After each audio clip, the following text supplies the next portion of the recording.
Mheshimiwa Rais, ndugu viongozi na wananchi, kwa kuwa nimepata fursa hii au nafasi hii kuzungumzia masuala ya utulivu na amani katika taifa letu, nataka nitumie pia fursa hii kuwaonya wale wote wanaojiita wanaharakati kwa jina ili wapate kutambulika duniani, lakini kiuhalisia matendo yao ni ya kigaidi. Nataka niseme kidogo tafsiri ya ugaidi. Ugaidi unajumuisha vitendo vya uvunjifu mkubwa wa amani, uharibifu wa mali na miundombinu vinavyokusudia kuitishia jamii au kuishurutisha serikali kukubaliana na matakwa ya watu au kundi fulani kwa ajili ya kutimiza haja za kisiasa, kiitikadi au kidini. Lakini kwa mustakabali wa sasa, dunia tunayokwenda nayo, unaweza ukafanyika pia ukikusudia kuirudisha nyuma nchi inayoendelea kwa kasi. Pia inaweza ikatumika.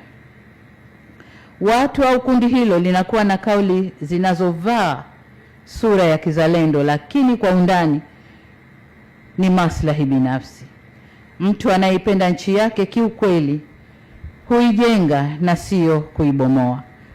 Pande huu tumeipenda nchi yetu, tumetofautiana, tumevumiliana, hatukufanya vurugu za kubomoa nchi yetu wala kuharibu au uvunjifu wa amani. Na wasihi wa Tanzania, tushikamane kwa ajili ya maendeleo ya taifa letu na sio kulifanya taifa kuwa duni kwa matakwa ya watu binafsi ambao maisha yao huko waliko na hata hapa nchini yanategemea malipo yatokanayo na kufanya vurugu au kuivuruga nchi yao kwa maslahi ya wengine. Katika hali hii, niwahakikishie Watanzania kwa serikali yenu inasimama imara katika ulinzi wa raia wake na mali zao. Nanyi kwa upande wenu mnapaswa kuungana na serikali yenu katika kulinda maeneo yenu na mali zenu.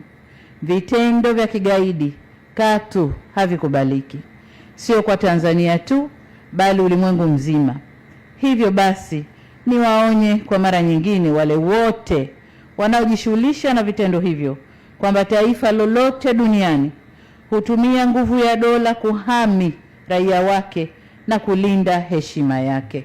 Nasi Tanzania kama taifa hatutasita kufanya hivyo.